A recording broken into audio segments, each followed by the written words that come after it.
We look at the overall net present value of all these alternatives. Our analysis led us towards this, water main. But we hear you, we understand. There's that certainly sounds like there's a difference of opinion on that, and we most certainly welcome that comment. Sir, I am in no way opposed to paying more taxes so that the people that need the water can get it. I don't need it, I just want it. When you run a road, when you run a line down on all of that, because you got one red spot on that road, you're gonna pick up and hit every resident on that road. I think that finding a different option for fixing this problem is something that really needs to be researched before we go making any, what is it, $220 million decision? The water main for the Cooper Township project's $10.4 million. Well, you know that it's in the dark, that's for Kalamazoo too. The water rates, those ordinance rates are set. Yes, everybody pays water rates, and everybody has a benefit for that as well. So we understand that. Thank you.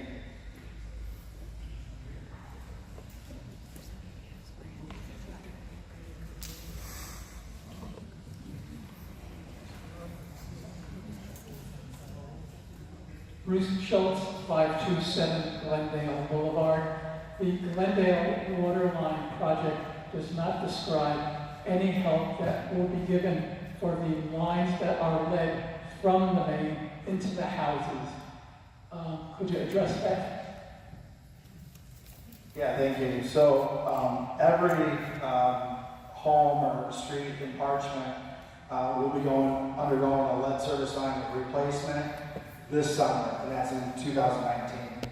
So that work will be done already when that Glendale main is proposed for 2020. So that work will be done this year. Thank you.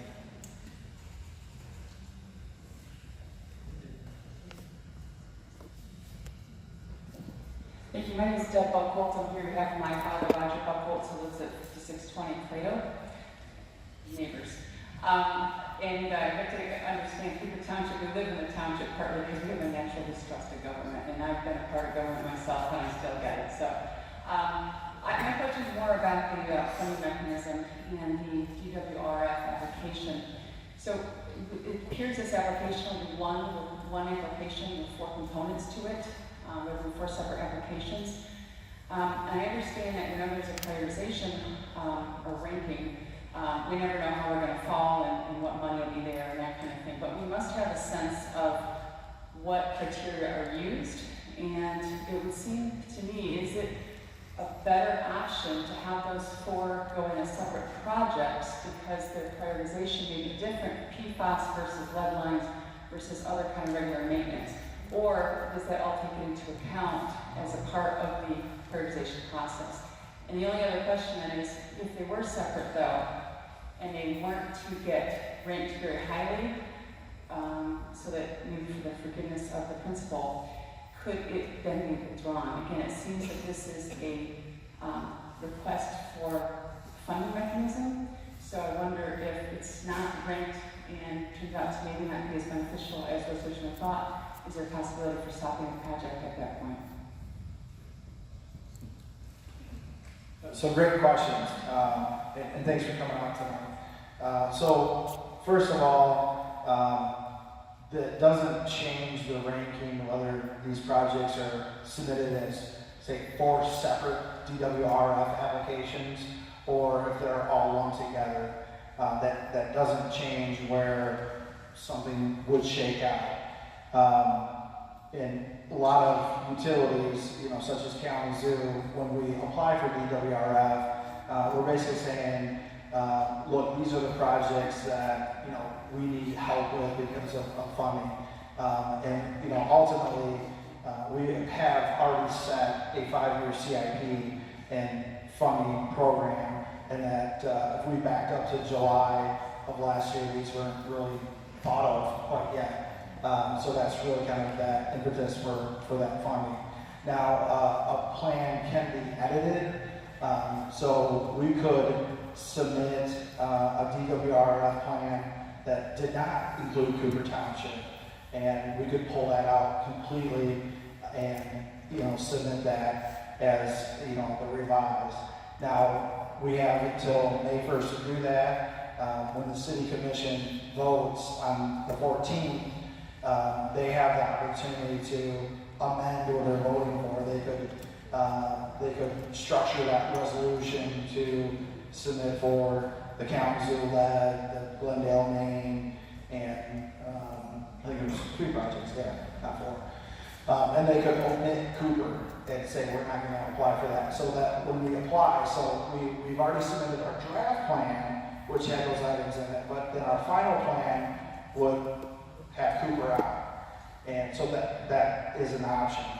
If it's included now, the fourth version, I guess so. Yeah, correct. If it's submitted now, could it be withdrawn after we learn of the prioritization and that sort of thing? Yes, we have, so this will come back to us in August, and then in August, we have the opportunity to up or down the project. So I think that's, a lot of people are saying, wow, we're just hearing about this tonight, what do you mean we've got, 6 days, but this is the process, we're informing you tonight to help us understand how we should move forward, what you want to see in that funding application. That will help the city commission with their decisions, and then that's just an application. When it comes back in August, we can continue to communicate. I'm sure everybody here will be communicating with their elected officials, and come August, we can say, no, everyone's against it, we're just not going to do it. Or, yep, we want to do it. Look, the new limit is 3 for PFAS. We better hurry up and install this main. So, one of those ways we could go. Thank you. My name is John Marcus. I'm Spartan Drive. And then, in the same group as a lot of these, I bought into that township because I didn't want to rely on municipal water and sewer. I'd really like to see what figures are going to be like for those who need it for whole house filter systems rather than forcing everybody to hook up to city water, especially if we don't need it. I don't have a distrust of government, but I like the way my water is right now. Mine's PFAS. So let's do that instead of forcing us to hook up and pay quarterly bills on water and sewer.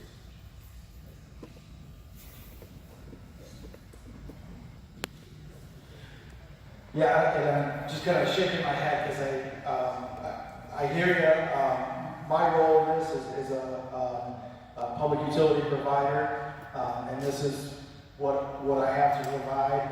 If the answer is not me, then I'm not the one that's going to be installing the filter. That's going to be other folks on their own. So I don't have an answer to that other than our solution as a public utility provider is city water. If another solution is deemed wanted or necessary or favored, that would involve another agency, and that's not me. Would that be different funding dollars as well? Yeah, that would be different. That wouldn't. I wish I had more answers in terms of what options are available. I can tell you that DWRF, as we're talking about that tonight, that's a funding program kind of through DEQ by EPA for water system providers, so utility providers. We've got a lot of knowledge in that program. There's other programs through Michigan Department of Agriculture for some of these private well contamination issues that could help towards that. I don't know all the details of all those programs, and I don't know all the details of who can apply. Is that does the township have to apply? Does the county health department have to apply? So if I get too far outside of my area of expertise, I've got very limited knowledge. So I'll try to just leave with this is our solution as a public utility provider. Certainly understand other solutions are available, but those will, come from others. Curtis Farmer again from 5752 Mile Outlet. One of the things also that we covered was the much higher rate for our city county zoo water rates. And it looks like most of that red is out of city county zoo. Maybe some projects in Parchment may not be included in that, but Parchment is technically not part of the zoo as well. So talking about a much higher rate, and I'm wondering why folks that really don't want to hook up, they're going to be forced to hook up, and going to be forced to pay higher than the city rate. I realize that it probably costs more to pump water out into the outer areas, but it seems like since they don't want it, not interested, why would they have to pay a higher rate? Yeah, thanks for the question. So concerning rates, the rates are structured, really in terms of the cost and the ability to get that service out to those customers. We also have rate structures based on ownership, depreciation, and the cost of that service. So really what you see is that when the city funds projects, the city is fronting that capital, and the city is providing that service out. We also have to overcome the friction and head losses to get all of that water out to customers. And then additionally, the customer rate brackets are just set up either in city or out city. But it's also based on the topography that we have around the area and the location of our pump systems, because in fact, all of our pump sources are virtually all within city counties except for 2 of them. So that's just some background on how those rates are structured. Additionally, we have been working very cooperatively with our township partners, and we're working towards new future rate structures. And one of the concepts in our future rate structures, as we look at a long-term relationship with the township, was what we call transitioning to an equalized rate system. So that's something long-term that, as we continue to work with our township partners, that we were looking in a long-term commitment to go more towards a structured, equalized rate structure. And that helps clear a lot of that up, or those, the differences of in-city, out-city. Mr. Baker, I have a question. Supervisor?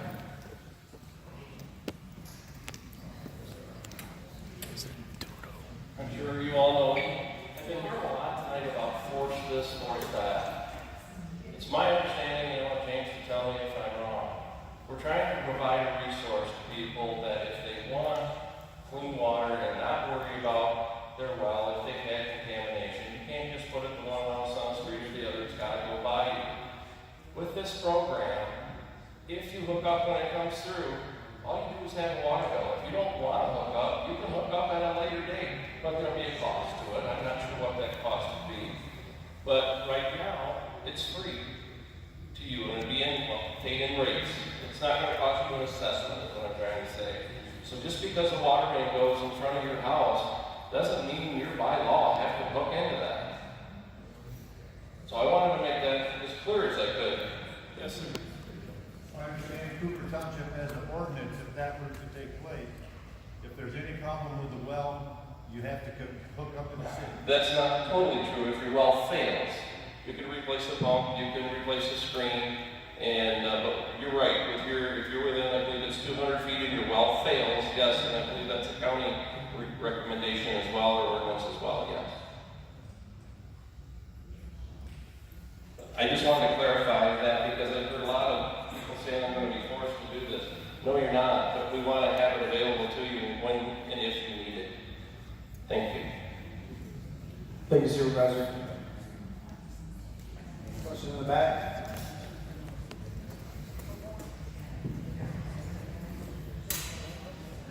Sean Davis, I live on Winter Lane. Since all this water started, we've been on bottled water. And I see the maps going down Mount Olivet. I live basically 2 blocks east of that. So I guess can't bottle water till I can sell the house, or what do we do? That's my question.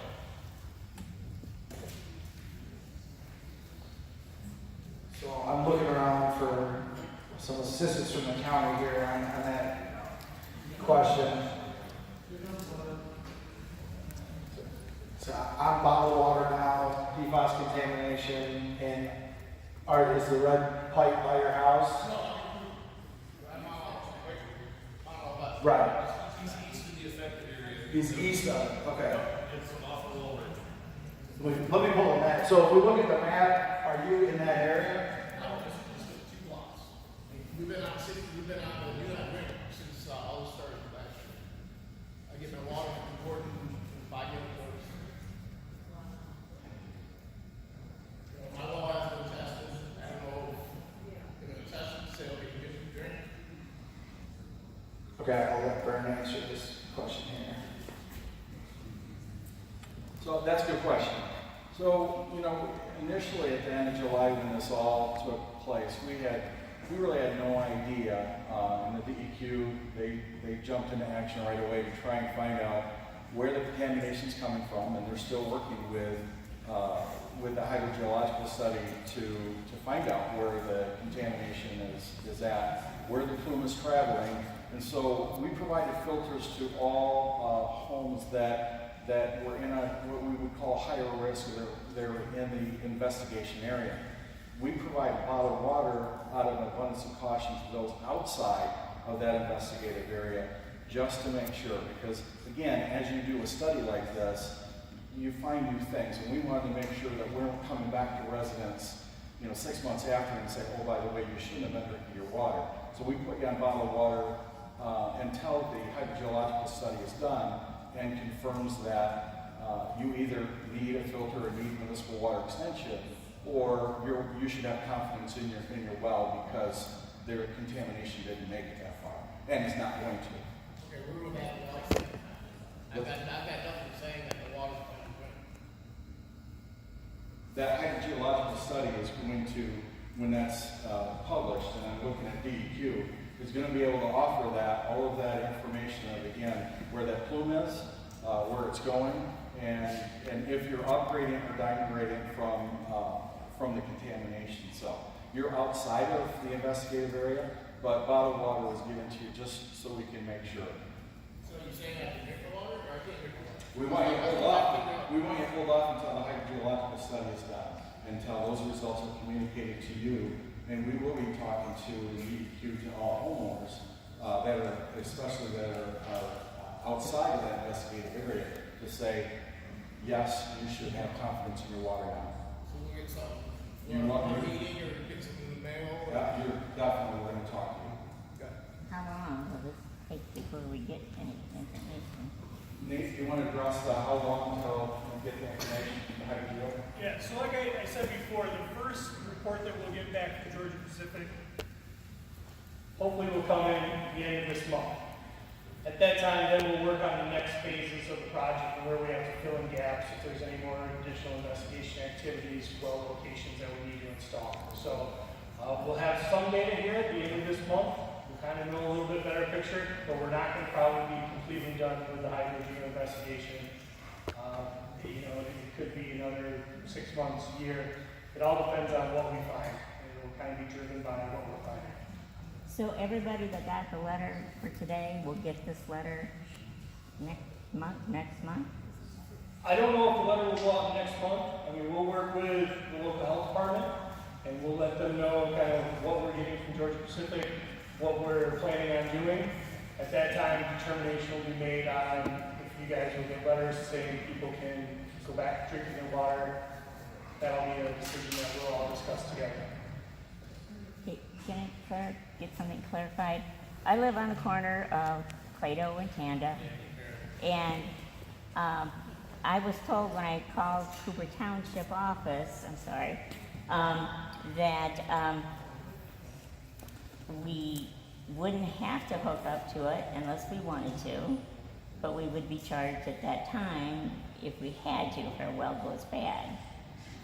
And I have so my question is, so that Mr. Sorensen cleared that up, that you could hook up to it at a later time. I don't know what the extra cost would be. Didn't hear anything about that.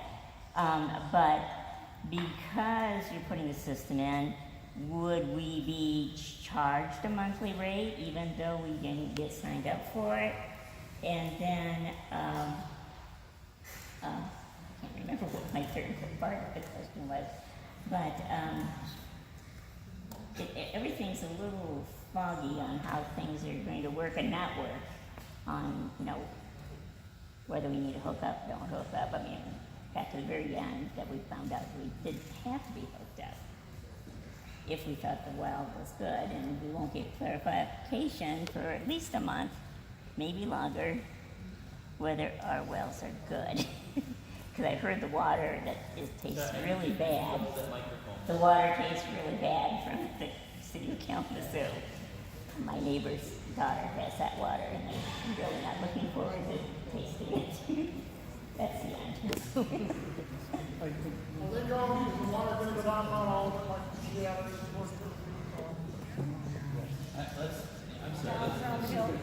just want to make sure. I just want to make sure that everybody can hear the question. I just wonder if the water line is gonna go down, not all of it, from GM and like down to the roof. I can't see the not sure.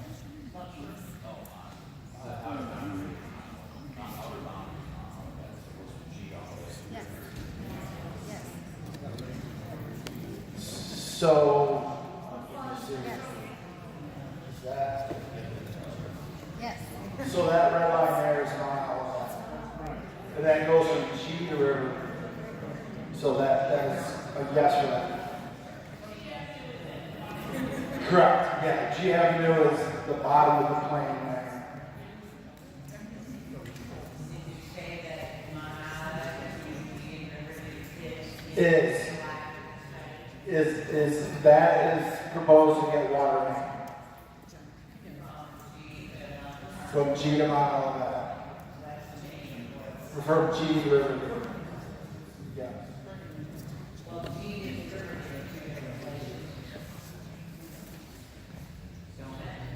Yeah. Okay, so at this time, we go ahead and close the public hearing portion. And I would ask that, if anybody has any further questions, to just come see me here off to the side. And with that, thank you everybody for coming tonight. And yeah.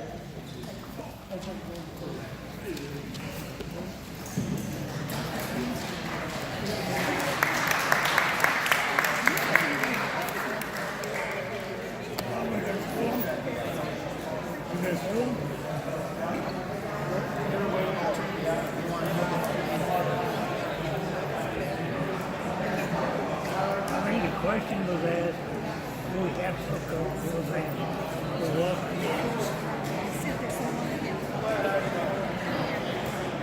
well, I'm gonna tell Jeff I need to be okay.